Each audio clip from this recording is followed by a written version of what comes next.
My own son had me locked inside a nursing home after I collapsed on an icy dock during a snowstorm in Maine. 3 weeks later, he walked into the harbor office thinking he was about to sell the last fishing trawler I owned and finally push me out of the business for good. But when he opened the conference room door, the Coast Guard was already sitting inside waiting for him, and I was at the head of the table. Let me take you back to how it all started.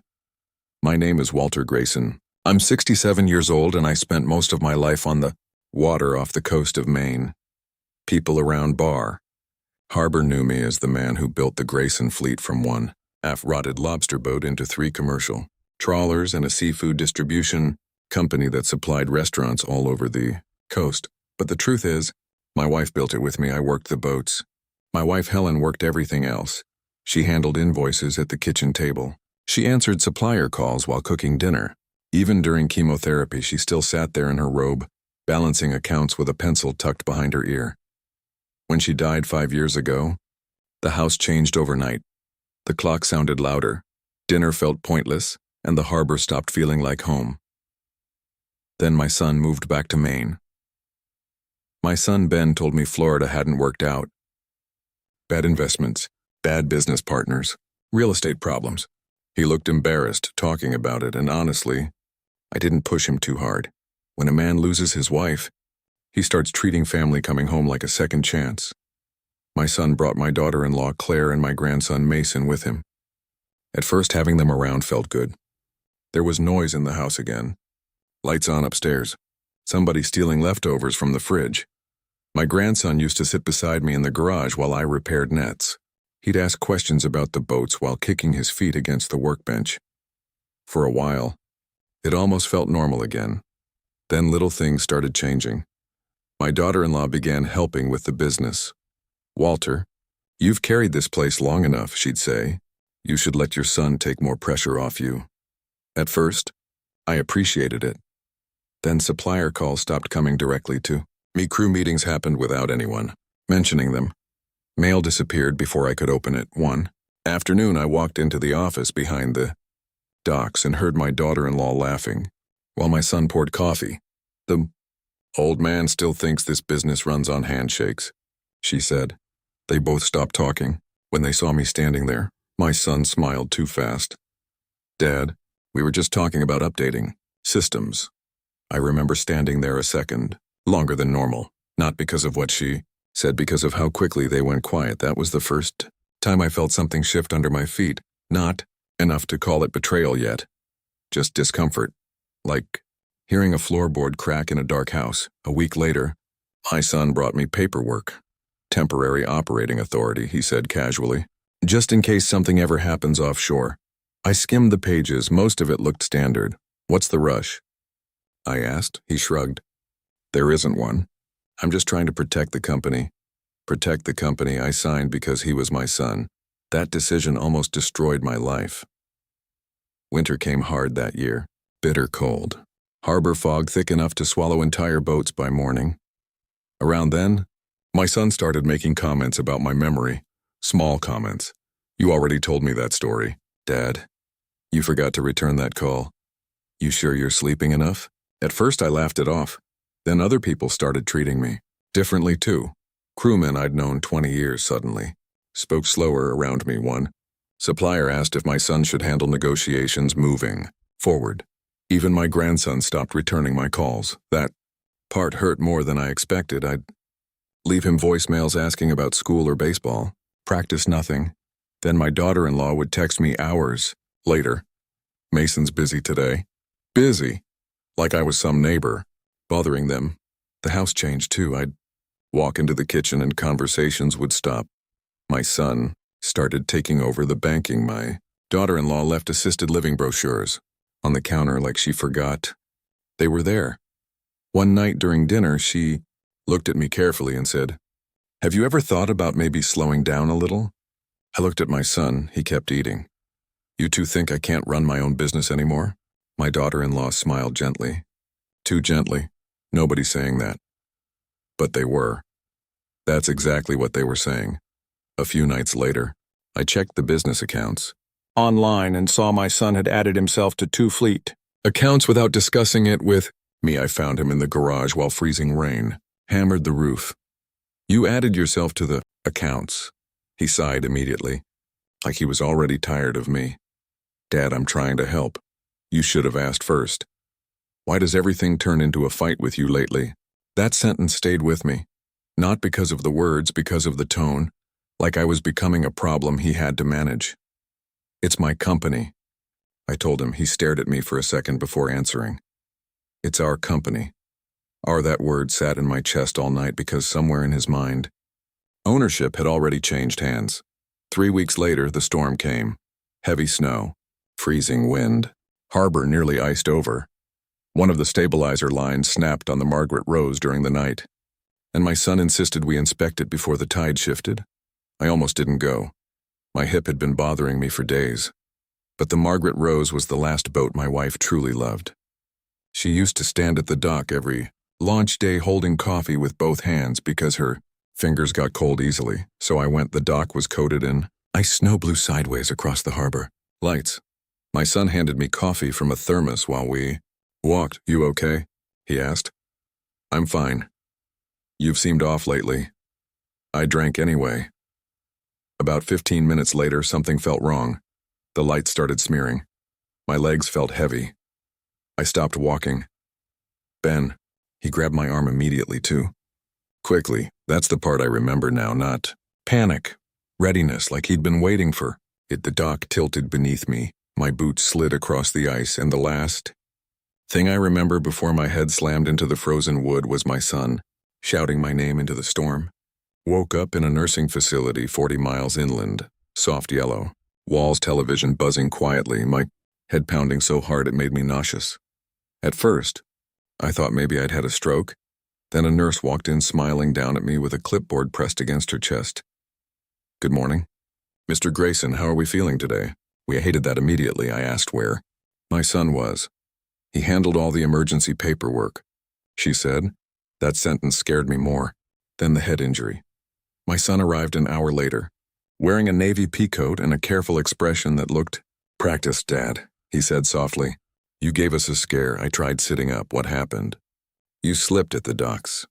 That doesn't explain this place. Paused. Not long, just enough, the doctor thinks. The fall made some cognitive issues. Worse. I stared at him. What cognitive issues? He rubbed his hands together before answering. Memory, problems, confusion. The doctors recommended temporary supervised care. Then, he handed me paperwork clipped neatly together. Just intake forms. I didn't sign them. Something in my gut had already started screaming at me. The next week felt unreal. My phone access was suddenly limited during recovery. Staff corrected me when I talked about returning to work. One nurse actually said, Your son's carrying a lot right now. Mr. Grayson, you should focus on resting. Meanwhile, my son visited every other day acting like the perfect caring son. Blankets. Soup. Concerned little sighs. My daughter-in-law cried during visits, real tears rolling down her face while she held my hand. We're trying to protect you, Dad. Then she'd slide paperwork toward me while my medication made my head foggy. That's when I stopped fighting openly. Instead, I started pretending to forget things, pretending to lose track of conversations, because weak people get watched, but confused people get underestimated. One afternoon, I overheard 2 nurses talking outside my room. His son already sold one of the boats. Does he know? Probably not. I sat there staring at the wall after they walked away. Sold one of the boats, just like that.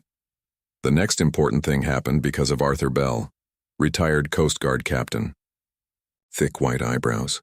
Walked with a cane and looked permanently irritated by the world. He overheard me arguing with staff about making phone calls. Later that evening, he stepped into my room. You don't seem confused to me, he said. Quietly, I laughed once. That's because I'm not. Arthur started paying attention after that. A few days later, he slipped folded paperwork into my hands while the nurses changed shifts. Thought you should see the dates, he muttered. I unfolded the documents, slowly. The incapacity paperwork had been prepared 4 days before my accident. 4 days. I read that line over and over. That was the moment everything inside me changed. Until then, some part of me still wanted to believe maybe my son had panicked after the fall. Maybe things had spiraled too fast.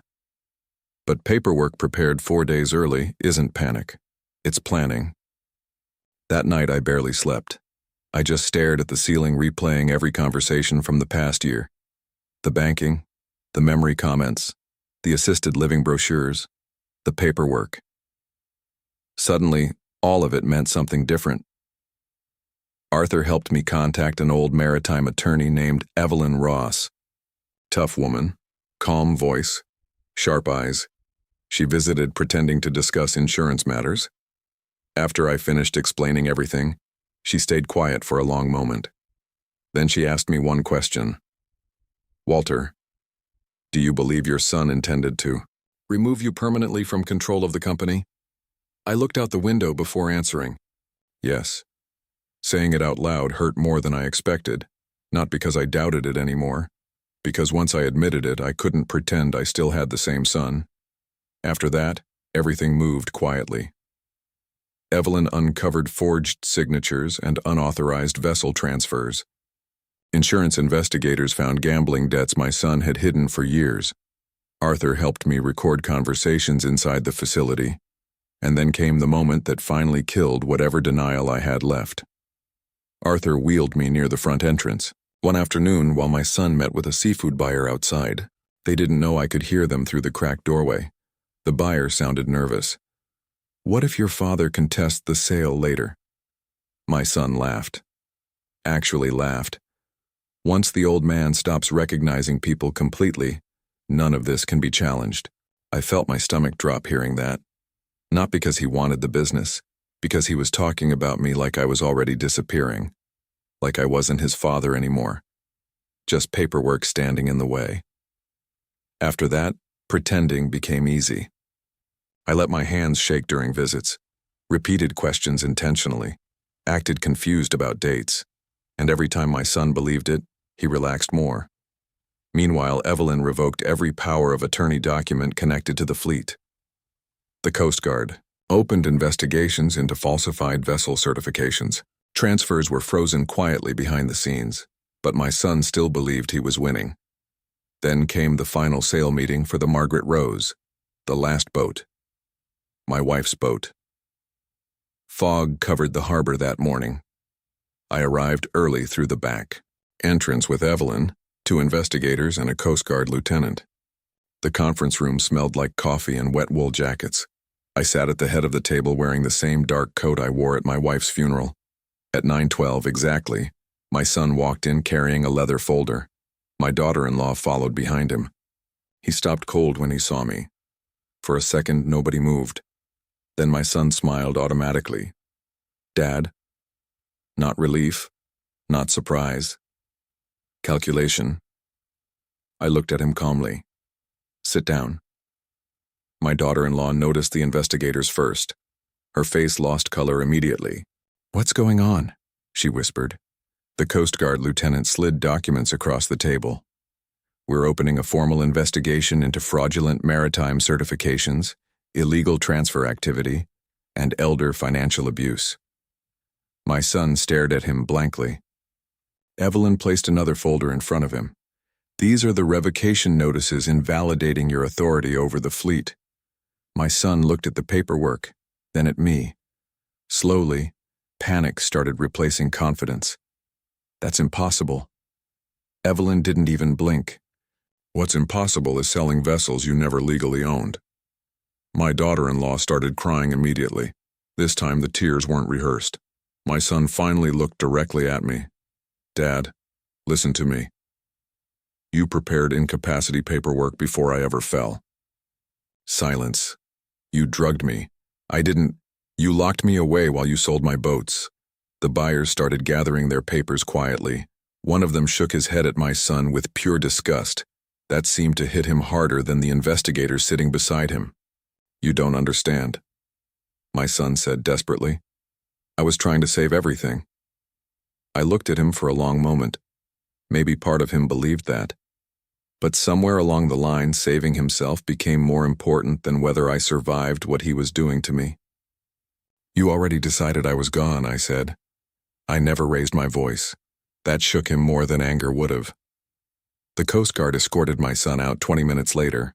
My daughter-in-law stayed behind crying into both hands while investigators collected evidence from the table. And after everybody finally left, I sat there alone staring at the empty chair where my son had been sitting. I didn't feel victorious. I felt tired. The charges came quickly after that.